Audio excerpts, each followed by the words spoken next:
जैसे कि आप लोगों को भी पता ही होगा कि आईएमएफ ने 1300 अरब रुपए मजीद टैक्सेस लगाने का कह दिया है। अब होगा क्या? अब ये टैक्सेस, ये जो बड़ी अमाउंट है, इसका बहुत बड़ा जो सम है वो देगा कौन? मैं, आप और हम जैसे जितने भी तनख्वाहदार तबके के लोग हैं वो। तो हमेशा ऐसे क्यों होता है जो कि एक बहुत बड़ा हमारा सेगमेंट है वो टैक्स देने से बच जाता है या बड़ा कम देता है, और हमेशा हम ही क्यों बलि के बकरे बनते हैं? ऐसे कई ज़्यादा सवाल हैं और उनके जवाब लेने हम आए हैं आज एक investment banker, policy adviser, economist के पास, मिस्टर खुर्रम शहजाद। अस्सलाम वालेकुम सर, कैसे हैं आप? थैंक यू गजाल, thank you for having me. Sir thank you for joining us. State of the bat, आप मुझे ये बताएं, जैसे कि अभी मैंने जिक्र किया कि मजीद टैक्सेस लगाने का आईएमएफ ने कह दिया, और एज ऑलवेज यही होगा कि मैं, आप और हम जैसे जितने भी सैलरीड पर्सन हैं वही टैक्स देंगे, सारा वो जो एलीट है वो फिर से बच जाएगी। तो हम ही हमेशा क्यों बलि के बकरे बनते हैं? थैंक यू वेरी मच गजाल। देखें, पहली बात तो ये कि आप इसके यूज टू हो जाएं और अब आदत डाल दें कि टैक्सेस जो है वो आपने हम नहीं देने। पड़ चुकी और है। अनफॉर्चुनेटली इनफॉर्मल सेक्टर जो है वो रहा टैक्स से बाहर रहा है, टैक्स नेट से। और मुझे लगता है कि इतना आसान नहीं है उनको टैक्स नेट मिलाना। बट इसमें सबसे इम्पॉर्टेंट जो चीज़ है वो एक पॉलिटिकल विल जो है वो बड़ा मैटर बिल्कुल। करती है। अगर पॉलिटिकल विल है और स्ट्रॉन्ग विल है और उसके साथ सारे स्टेक होल्डर्स एक पेज पे हैं तो डेफिनेटली फिर तो हो सकता है। इनके एक पेज पे हो सकते हैं। देखें, थोड़ा सा मैं एक बैकग्राउंड आपको देता हूँ। आपने जो कहा 1.3 ट्रिलियन की बात की है, इसका एक नंबर अगर आप देखें तो रफली कोई 1300 अरब रुपए जो है 1% ऑफ जीडीपी बनता है। यानी कि जो अगले साल की जीडीपी का साइज़ होगा उसका 1% बनता है।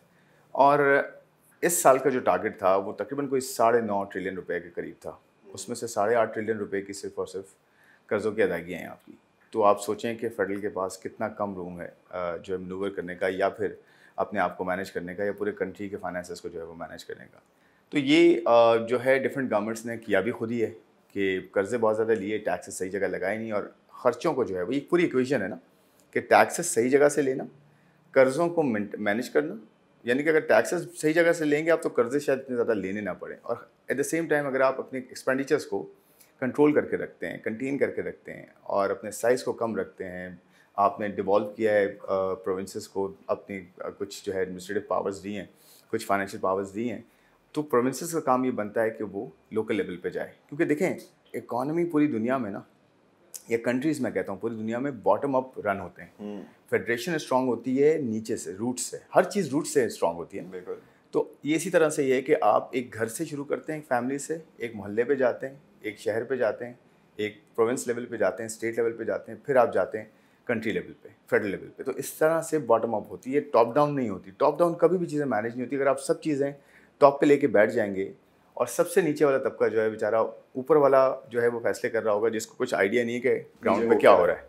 तो ये हमें करना पड़ेगा। ये सबसे बड़ा जो पॉलिटिकल रिफॉर्म है ना, वो यही है। और इसमें सबको सेम पेज पे होना ज़रूरी है। ये जिस दिन हो गया, आप यकीन करें, जो एक आम आदमी को महंगाई मिलती है, सर्विस डिलीवरी मिलती है, या जो बेसिक्स की जो है वो प्रोविज़न है, बिजली है, गैस है, या फिर आपके जो ट्रांसपोर्ट है, हेल्थ है, एजुकेशन है, ये सब चीज़ें जो हैं आपको डोर स्टेप पे मिलेंगी। और अकाउंटेबिलिटी भी जो है, जो आपको रूल करता है, उसकी बहुत अच्छी होगी। क्यों? क्योंकि अगर एक आम आदमी को डोर स्टेप पे उसकी चीज़ें नहीं मिलेंगी और उसको पता होगा मैंने किसके पास जाना है, किसको वोट देना है और कौन जो है मेरी बात सुनता है, तो डेफिनेटली फिर अकाउंटेबिलिटी भी वहीं से स्टार्ट होगी। तो एक सबसे बड़ा पॉलिटिकल रिफॉर्म जो आपको ये करना है, मैं टैक्स से शुरू हुआ हूँ, लेकिन मैं कहाँ से आ रहा हूँ देखें, ये जड़ है।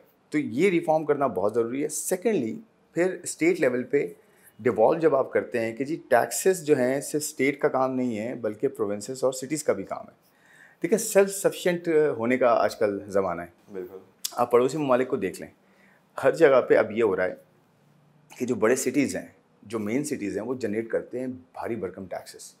अपनी एक्टिविटी खुद वो जो है इम्प्रूव करते हैं, खुद इंफ्रास्ट्रक्चर बिल्ड करते हैं, खुद बेसिक्स की जो है प्रोविज़न करते हैं, लोगों को देते हैं और फिर टैक्स भी लेते हैं। तो देखिए, एक पूरा सिस्टम जो है ना जस्टिफाइड है। टैक्स को जब तक हम रिवॉर्ड के थ्रू जो है वो इम्प्रूव नहीं करेंगे माइंडसेट्स, या फिर ये जो डर होता है कि जी मैं टैक्स दूंगा तो मेरे पास ही सवाल आ जाएंगे सारे, ये हुआ भी है ना कि आप अगर टैक्स देते हैं, आप फाइलर हैं, तो आप ही से सवाल होते हैं, आप ही के ऊपर जो है ऑडिट आता है, आप ही के ऊपर जो है वो प्रॉब्लम्स आती हैं। ऐसे ही। जो इसका मतलब ये कि टैक्स में आने का एक्चुअली आपको जो है वो सज़ा है टैक्स नेट में आने की, रादर देन ये कि टैक्स नेट में आने का आपको फ़ायदा हो। तो ये जो पूरा माइंडसेट है ना, ये चेंज करना है। तो ये इतना आसान नहीं है, क्योंकि ये हमने ख़राब किया है over the period, over the decades. तो एक तो जो है हमने रिवॉर्ड पहले क्रिएट करना होगा। अब इतना मुश्किल है, मुश्किल इन द सेंस कि उस माइंडसेट को चेंज करना मुश्किल है। सिस्टम्स तो आप चेंज कर सकते हैं, बट लोगों का माइंडसेट चेंज करने में टाइम लगेगा। उनको आपने सबसे पहले ये बताना है कि देखिए जो आप टैक्स दे रहे हैं ना, इसकी वैल्यू आपको मिल रही है स्टेट जो है बेसिक्स की फॉर्म में, आपके बच्चों की एजुकेशन की फॉर्म में, हेल्थ की फॉर्म में, ट्रांसपोर्ट, इंफ्रास्ट्रक्चर, थोड़ा फूड सा क्वालिटी, incentivize तो करो, कुछ वाटर मिले तो सही। सैनिटेशन है, बहुत सारी चीज़ें हैं ना। तो मैंने कनेक्ट किया कि आप रिफॉर्म करेंगे, पॉलिटिकल रिफॉर्म जिसमें डिवोल्यूशन है एडमिनिस्ट्रेटिव, फाइनेंशियल और सारी पावर्स का, जो बिल्कुल लोकल लेवल पे जाए, जो प्रोविंसेस का काम है करना, और फिर टैक्स भी इकट्ठा करे और फिर अपने आप को जो है वो इम्प्रूव भी करे और अपने आप को जो है वो एज एन इक्व सिस्टम जो है अपना बेहतरी करे। तो वहाँ से अगर आप ये शुरू करेंगे तो एक आम आदमी कहेगा कि यार आप टैक्स लें। अब होता है वेस्टर्न इकोनॉमीज में, पर्टिकुलरली स्कैंडिनेवियन कंट्रीज में क्या होता है, वहाँ टैक्स कट किया जाए ना तो लोग सड़कों पे आते हैं। अच्छा जी। Can you imagine? वो क्यों? वो उसकी वजह ये है कि वो ये कहते हैं कि जी आप हमारा टैक्स कम कर रहे हैं तो हमारी मुराद या हमारी जो आपने एक वेलफेयर स्टेट बनाया हुआ ना, ट्रू वेलफेयर स्टेट्स वही हैं बेसिकली। तो वो ये कहते हैं कि जी आप टैक्स कम करते हैं तो एक्चुअली आप हमारी हेल्थ, एजुकेशन और बेसिक्स को कम कर देंगे। दिए हैं उसके साथ वो कम कर आप देखें क्या माइंडसेट है, क्या सिस्टम्स हैं और हम किस तरफ हैं। तो ये सब कुछ हो सकता है अगर आप एक स्ट्रॉन्ग विल के साथ आएँ, लोगों का एक कॉन्फिडेंस। देखिए ट्रस्ट डेफिसिट जो है ना बहुत बड़ा हो चुका है लोगों के बीच में और स्टेट के बीच में। बिल्कुल, इसको ब्रिज करेंगे आप, और स्टेट को इस पर सब पहले जो है ना इनिशिएट करना पड़ेगा। लोग तो बेचारे टैक्स देते भी हैं, खासकर इनडायरेक्ट टैक्सेस तो आप ले ही रहे हैं ना। आज जो इनडायरेक्ट टैक्सेस हैं वो 70-80% है टोटल टैक्स कलेक्शन का। उसमें से आधे से ज़्यादा जो टैक्स है आपका टोटल टैक्स का, आधे से ज़्यादा 50% ज़्यादा पोर्ट लेवल से आता है, पोर्ट स्टेज से आता है, आपको पता है। और इतना ये मॉडल जो है अब जो है वो ख़राब हो चुका है ये मॉडल, कि अगर इंपोर्ट्स आप कंट्रोल करते हैं या गिरती हैं या कंटेन करते हैं तो आपका टैक्स गिर जाता है। ऐसा नहीं होना चाहिए। यानी कि हम 50% हमारा टैक्स डिपेंडेंट है पोर्ट पे, कि अगर हमारी एक्टिविटी पोर्ट पे नहीं होती या हम किसी वजह से डॉलर कम होने की वजह से हम इंपोर्ट नहीं कर सकते या हमारा ट्रेड रुक जाता है तो हमारा टैक्स भी कम हो जाएगा। जब टैक्स कम हो जाएगा तो वो एक इतना विशियस साइकिल बन जाता है कि इसको कर्जे के थ्रू पूरा करना पड़ता है। और जब वो कर्जा लेने जाएंगे तो इंटरेस्ट रेट बढ़ जाते हैं, इंटरेस्ट रेट बढ़ाते हैं तो एक्टिविटी रुक जाती है, एक्टिविटी रुकती है तो इंपोर्ट और रुक जाती है। कितना विशियस साइकिल है।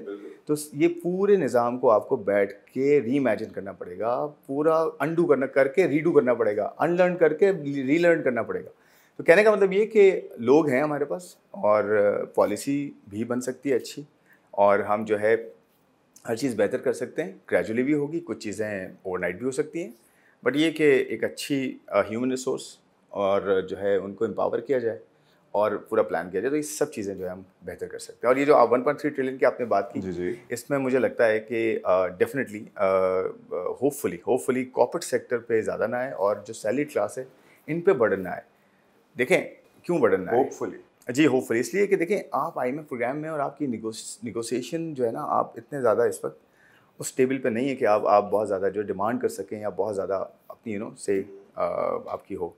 तो मुझे लगता है कि 1.3 ट्रिलियन एक तो ऑफकोर्स ये जो टारगेट है ये अनरियलिस्टिक है, और उसके अलावा जो 4-5 सेक्टर्स हैं, गवर्नमेंट अगर अपना प्लान करके दे, IMF को एक काउंटर प्लान होता है ना, IMF ने कहा जी मुझे 1300 अरब रुपये आप जमा करके दें, आप ये प्रपोज करो, ठीक है, आप कहें आपके 1300 अरब हम जमा कर सकते हैं, लेकिन हमारा ये पूरा प्लान इस तरह से है कि अच्छा IMF ने कहा भी है 4-5 सेक्टर्स कि रियल स्टेट से सही से पूरा टैक्स नहीं आ रहा, नंबर 1, बिल्कुल, एग्रीकल्चर से तो बिल्कुल नहीं आ रहा, ना होने के बराबर है, बिल्कुल। फिर आपके यहाँ रिटेल, होलसेल एंड ट्रेड, मैं आपको कुछ नंबर्स देता हूँ।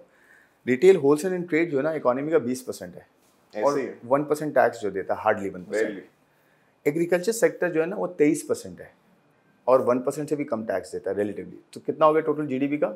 43% हो गया। 43% of GDP page hardly 2% of taxes, total taxes, ठीक है, and the rest 57% page 98% of the taxes. ये कितना डिसबैलेंस है। तो औरंगजेब साहब ने कहा तो है टैक्स नेट एक्सपेंशन का, लेकिन रियलिस्टिकली बताएं, मैं ये प्लान तो सारे करते हैं। मैं कह रहा हूँ कि और फिर प्रोफेशनल्स हैं, मिसाल के तौर पे डॉक्टर्स हैं, आर्किटेक्ट्स हैं, ब्यूटिशियंस हैं, और कौन है आपके यहाँ, कितने सारे ऐसे शोबे हैं, फैशन डिज़ाइनर्स हैं, बहुत सारे हैं। मैं कहता हूँ आप छोटा छोटा टैक्स लगा दें, बेशक उनको इनिशियली बर्डन ना करें। आप कहें यार टैक्स नेट में आएँ, छोटा टैक्स लगाएं, आपके कुछ फ़ायदे, उनको इंसेंटिवाइज़ करें। देखें पिनिटिव अप्रोच नहीं होगी अब कि आप सज़ा दे के बोलेंगे जी इनको लाएँ और सिमें बंद कर दें और फलाना कर दें, इससे कुछ नहीं होगा, इससे प्रॉब्लम्स बढ़ जाएंगी। आप पिनिटिव की जगह इंसेंटिवाइज़ करें, अपने टैक्स नेट में आपको ये फ़ायदे होंगे, ठीक है, और दूसरों के लिए मिसाल बनाएं। देखें ये टैक्स नेट में ये कितने ज़्यादा हम इनको जो है मुराद दे रहे हैं, कितनी अच्छी इनको फैसिलिटी, ये शुरू किया था किसी ज़माने में हमने। फिर कंपनीज़ को लिस्टिंग के ऊपर आप जो है ना बेनिफिट दें, भाई वो डिस्क्लोजर देते हैं, वो जो है वो आपकी ट्रांसपेरेंसी लेकर आते हैं, अपनी कॉस्ट उनकी बढ़ जाती है, जो भी लिस्टिंग करवाने आती है कंपनी, ठीक है, उनका और नॉन लिस्टेड कंपनी का टैक्स का कोई डिफरेंशियल ही नहीं आज होना चाहिए। 2003 में था हमारे पास 5-8% का डिफरेंशियल होना चाहिए, ताकि लोग लिस्टिंग की तरफ आए, पब्लिक को ज़्यादा कंपनीज मिले इन्वेस्ट करने के लिए, और at the same time transparency और डॉक्यूमेंटेशन बढ़े। फायदा तो दिखे ताकि वो फिर ही आएंगे। तो देखिए बहुत सारी ऐसी चीज़ें हैं, यानी कि टैक्स को सही जगह लगाना। मैं अंडर इन्वेस्टिंग की बात करता हूँ, 400 से 500 अरब रुपये की अंडर इन्वेस्टिंग है आपकी, ठीक है। 300 से 400 बिलियन का आपका एग्रीकल्चर का जो है पोटेंशियल है, 200-250 बिलियन का आपका रियल एस्टेट का, बल्कि इससे भी ज़्यादा है। और आपका इसी तरह 400-450 बिलियन का होलसेल रिटेल ट्रेड का है आपका। तो कितना हो गया, रफली कुछ 1.5 ट्रिलियन रुपया तो आपका हो गया, जो कि आप रेस कर सकते हैं, ठीक है, इस इकोनॉमी में भी। क्यों? क्योंकि उनको नेट में लाना है। और एट द सेम टाइम ये जो 40% टैक्स आपने किया हुआ है कॉर्पोरेट सेक्टर के ऊपर, 29% कॉर्पोरेट है, 10% सुपर टैक्स है, फिर WPPF और फलाने ढिमकाने टैक्सेस आप लगाएं तो 48% आपका टैक्स पहुंच जाता है कॉर्पोरेट का। छोटी कंपनियां कहाँ जाएंगी?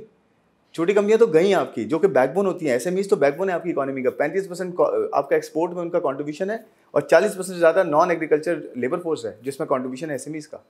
तो इतना बड़ा आपकी इकोनॉमी है, ये नंबर्स आपके सामने हैं, तो आप पॉलिसी बना के उसको करेक्ट क्यों नहीं करते? IMF ये नहीं कहता कि आप ये ना करें, IMF ये नहीं कहता कि रियल एस्टेट पे ना लगाएं, एग्रीकल्चर से ना लें और होलसेल से ना लें। IMF ये कहता है भाई आप यहाँ से लेंगे तो आप बेशक यहाँ से कम कर दें आप कॉर्पोरेट सेक्टर से। भाई कॉर्पोरेट सेक्टर आपको पता है रीजन में हम मोस्ट टैक्स बर्डन इकोनॉमी है इस वक्त, फजाल जी, मोस्ट टैक्स बर्डन। और मज़ाक है इस बात ये है कि हम टैक्स टू GDP में लोवेस्ट हैं।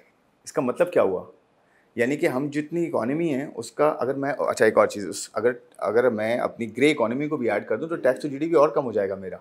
30-40% तो मेरी ग्रे इकोनॉमी है, यानी कि जो डॉक्यूमेंटेड नहीं है। सबसे बड़ा कहने का मतलब ये है कि आपकी मैशियत का सिर्फ 8-9% आप टैक्स इकट्ठा कर सकते हैं, और पूरे रीजन में आप सबसे ज़्यादा टैक्स बर्डन है। यानी कि 18% आपका सेल्स टैक्स है, 48% आपका कॉर्पोरेट टैक्स है, फिर कस्टम ड्यूटीज़ और टैरिफ्स इतने ज़्यादा हैं आपके, फिर भी आप इकोनॉमी रन नहीं कर पा रहे। आप सोचें, इसका मतलब ये हुआ कि आप, अच्छा अगेन बहुत सारे नंबर्स हैं। सेल्स टैक्स की अगर आप बात करें या इनडायरेक्ट टैक्स की बात करें, आप पता है आपको सबसे ज़्यादा आप कहाँ से लेते हैं? कहाँ से? आप आम आदमी से सबसे ज़्यादा लेते हैं। किस तरह? इलेक्ट्रिसिटी के बिलों में सबसे ज़्यादा टैक्स है, ठीक है, 30-40% टैक्स है इलेक्ट्रिसिटी के बिलों में, 50% तक जाता है। गैस हो गया, पेट्रोलियम हो गया, और बेवरेजेस हो गई, यहाँ से आप सबसे ज़्यादा टैक्स इनडायरेक्ट इकट्ठा करते हैं। आप सोचें तो इतनी, और फिर फाइनेंस मिनिस्टर साहब सही कहते हैं कि भी 2.5-3 ट्रिलियन की जो चोरी है, भाई रोकें उसको, प्लान करें, रेट लेकर आए ना, गवर्नमेंट की विल लेकर आए ना। क्यों नहीं कर सकते आप? आज आपने करेंसी डीलर्स के साथ जो किया, स्टेट बैंक ने भी कंसोलिडेट किया उनको, लॉ एनफोर्समेंट एजेंसीज ने भी जो है उस पर एक्शन लिया, स्मगलिंग आपने जो है कंट्रोल की, तो आपको फ़ायदा हुआ ना, ठीक है। इसी तरह से आपने अगर प्राइवेटाइजेशन करनी है तो कुछ बड़े एसेट्स हैं आपके, आपने फ़ौरन से कहा PI को करना है, तो हो रहा है ना आज PI।